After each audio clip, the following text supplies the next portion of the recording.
Hello everyone and welcome back to the topic of periodontology. In today's video, we will be talking about non-surgical therapy and instruments.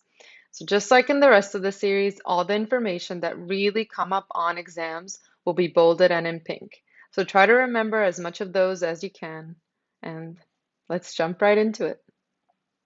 So before we start, I would just like to explain to you in general how the treatment planning of any periodontal case looks. So the first phase, or phase 0, is called the preliminary phase. And these patients are the ones that you treat in emergency cases, such as extraction of hopeless teeth. Now, the first real phase is the non-surgical phase, which we will cover in this video. And next we have the surgical phase, or phase 2, followed by restorative phase, and lastly maintenance phase. And we will cover those in some later videos.